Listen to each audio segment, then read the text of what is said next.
دیکھیے یہ سب جو ہو رہا ہے اس وقت اور امریکنوں کا جو سٹانس ہے جو وہ کہہ رہے ہیں it is pursuant to the Vienna convention, میرے خیال میں وہ غلط ہے، اس لیے کہ ان کا سٹانس جو یہ ہے وہ لگتا یہ ہے کہ there is some kind of a bilateral agreement between the government of Pakistan and the government of the United States. یہ اگریمنٹ کے تحت جیسے امریکہ کے اور ملکوں کے ساتھ ایسا اگریمنٹ ہے outside the Vienna convention کہ ہمارے لوگ جو آپ کے ملک پہ آئیں گے وہ کام کریں گے اور during the course of their work یا آف دیئر اسٹے اگر انہوں نے آپ کا قانون کسی طریقے سے توڑا تو وہ جو ہوگا ان کو they will be treated as if they are immune, in other words آپ کا لا ان پہ لاگو نہیں ہوگا۔ اب اچھی یہ ایکچولی دا ریئل کوشچن یہ ہے کہ کیا ایک گورنمنٹ ایک خفیہ اگریمنٹ اور ٹریٹی سے اپنے کانسٹیٹیوشن کو باہر جا کے اپنے فنڈامنٹل لاز کو چینج کر سکتا ہے؟ ہلالی صاحب ایک سوال تو ذہنوں میں پیدا ہوتا ہے کہ یہ پتہ نہیں کتنے ریمنڈ ڈیوس پاکستان میں گھوم رہے ہیں اسلحہ لے کے، گلاک یا بیریٹا پکڑ کر، happy to kill, James Bond کی طرح ڈبل لائسنس ٹو کل لے کے یہ پھر رہے ہیں۔ آخر یہ جو سارے پاکستان میں پھر رہے ہیں پشاور سے کراچی تک، ہم نے دیکھا لاہور کا واقعہ بھی، تو کسی کی اجازت سے سر پھر رہے ہیں نا؟ حکومت پاکستان نے ان کو یہاں پہ آنے کی اجازت دی ہے، آخر یہ ان کو پتہ نہیں چلا کہ یہ اسپیشل آپس کا بندہ ہے؟ ہمیں تو امریکی پریس سے پتہ چل رہا ہے کہ یہ اسپیشل آپس کا بندہ ہے، یہ اسپیشل آپریشن کا ہے، اس نے امریکن آرمی میں سرو کیا ہے۔ ہماری حکومت نے تو ان کو اجازت دے رکھی ہے نا سر؟ بالکل صحیح کہہ رہے ہیں آپ۔ تو اگر ہم اور آپ سمجھتے ہیں کہ ان کو کھلی اجازت ہے تو اس اگریمنٹ کو ایگزامن کریں کہ وہ جو اگریمنٹ گورنمنٹ آف پاکستان نے سائن کیا ہے سیکرٹ امریکنوں کے ساتھ، کیا وہ اگریمنٹ ہمارے قانون کے مطابق وہ کر سکتے تھے کہ یہ الٹرا وائرس ہے کانسٹیٹیوشن؟ ہلالی صاحب ذرا رکیے، میں ذرا اس پہ لیگل اوپین جناب۔ بالکل ایسا کوئی معاہدہ نہیں ہو سکتا، وہ خفیہ ہو یا وہ خفیہ نہ ہو، ایسے کسی معاہدے کی روح سے کیوں نہیں ہو سکتا؟ دیکھیں ہمارے ملک میں ہمارا قانون اور ہمارا آئین یہ کہتا ہے کہ آپ جب کوئی انٹرنیشنل کنونشن یا ٹریٹی بھی ریٹیفائی کرتے ہیں تو اس کا اثر ملک میں صرف اس وقت ہوتا ہے جب ملک میں قانون بنتا ہے۔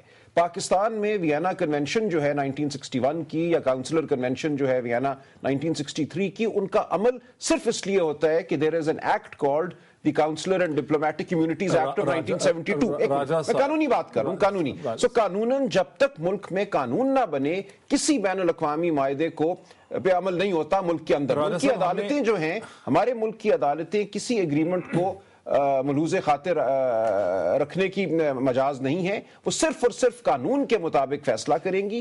ملک میں کوئی ایسا قانون نہیں ہے جو کسی باہمی بائی لیٹرل ایگریمنٹ کے تحت کسی امیونٹی کو ریکگنائز کرتا ہو۔ راجہ صاحب ہم نے یہ سنا ہے کہ 2006 میں مشرف حکومت نے امریکیوں کے ساتھ ایک ایگریمنٹ کیا جس کے نتیجے میں یہ ریمنڈ ڈیوس قسم کے جو لوگ ہیں، جو اسپیشل آپس کے لوگ ہیں، جو ایجنٹس ہیں، جو کانٹریکٹر ہیں، جو کہ اسٹیٹ ڈپارٹمنٹ حکومت کے ملازم ہیں، یہ صریحاً غیر قانونی ایگریمنٹ ان تھا۔ کو یہ اجازت دی گئی ہے اور یہ اسامہ بن لادن یا اس طرح کے القاعدہ کے لوگوں کو ڈھونڈنے کے بہانے اب معاملہ چونکہ ہماری عدالتوں کے سامنے آ گیا ہے۔ ایک سال پہلے میں راج صاحب مجھے یہ بھی پتا چلا ہے کہ آج سے ایک سال پہلے، 1.5 سال پہلے تک پاکستان کی پولیس اور مختلف ادارے انہیں جگہ جگہ چیک پوسٹ پہ پکڑتے پھرتے تھے۔ اسی وجہ ہے کہ کچھ لوگ لاہور میں، کچھ لوگ اسلام آباد میں اسلحے کے ساتھ گرفتار ہو گئے، پھر مزید دباؤ پڑا اور ہمارے اداروں کو روک دیا گیا۔ تو اگر ہماری حکومت نے اتنا زیادہ کیپیچولیٹ کیا ہے، انہوں نے اتنا سرنڈر کیا ہے، یہ خواجہ صاحب ساتھ بیٹھے ہوئے ہیں، یہ ممبر نیشنل اسمبلی ہیں، یہ تو ہماری حکومتوں نے کیپیچولیٹ کیا۔ بالکل کیا، اور یہ غیر قانونی طور پہ کیا۔ اب معاملہ چونکہ عدالت کے سامنے آ گیا ہے، اس لیے عدالت جو ہے اب قانون کے مطابق عمل کرے گی۔ عدالت کو بالکل کوئی ضرورت نہیں، اور قانوناً عدالت ایسا کر بھی نہیں سکتی کہ وہ کسی خفیہ غیر قانونی معاہدے کو سامنے رکھتے ہوئے اس کو امیونٹی دے دے۔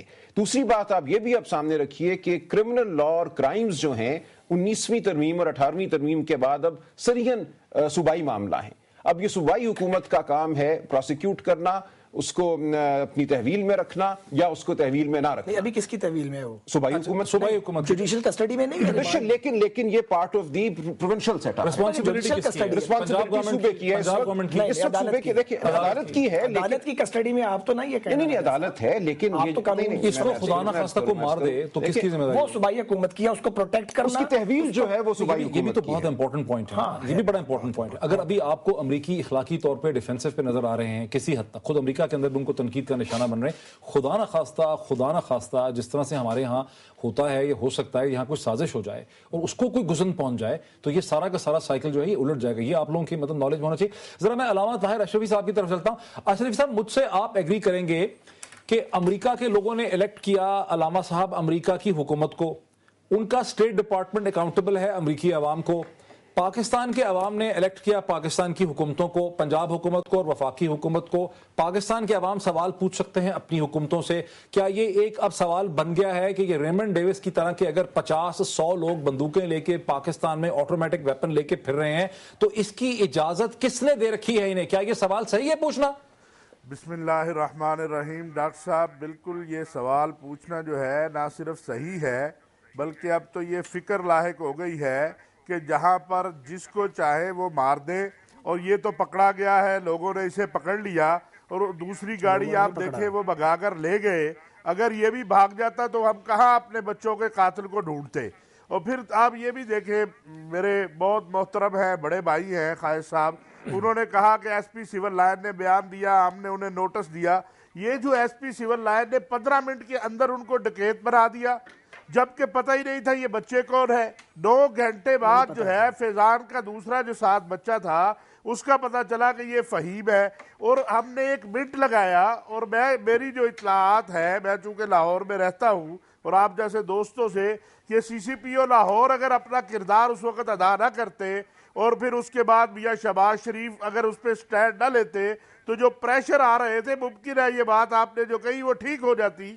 کہ جناب پریشر کہاں سے آ رہے تھے علامہ صاحب؟ پریشر کہاں سے آ رہے تھے؟ میں تو نہیں کہہ رہا, خود قومی اسمبلی میں پیپلز پارٹی کے ایم این اے نے کہا کہ وزیر داخلہ فون کر رہے تھے. میں نے تو نہیں کہا ہے, یہ تو انہی کی پارٹی کا ایک ایم این اے قومی اسمبلی میں یہ بات کہہ رہا ہے. اس کے بعد امریکہ سے تو پریشر آئے گا ہی.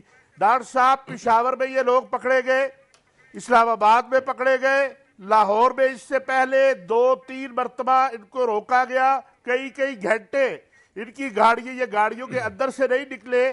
یہ ساری صورتحال ہمارے ہاں پیدا ہو چکی ہے.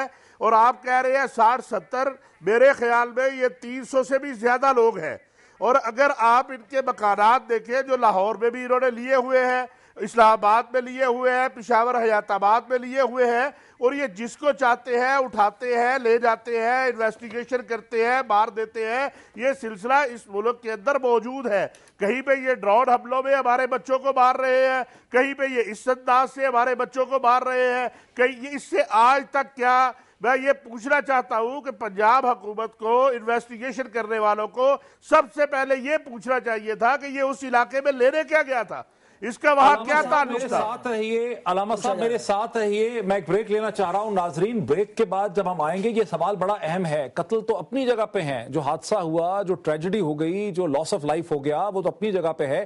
جو بہت بڑا سوال ہے کہ کتنے ریمونڈ ڈیوس پاکستان میں آٹومیٹک ہتھیار لے کر پھر رہے ہیں, انہیں ایسا کرنے کی, ہتھیار بند پاکستان میں پھرنے کی اجازت کس نے دی ہے, یہ یہاں کیا کر رہے ہیں, یہ تو ایک سوال ہے. اس کے علاوہ جب ہم وقفے سے بعد واپس آئیں گے تو میں کچھ آپ کو ایسے کلپس دکھاؤں گا جو اس سے پہلے پاکستان میں کبھی نہیں دیکھے گئے ہیں.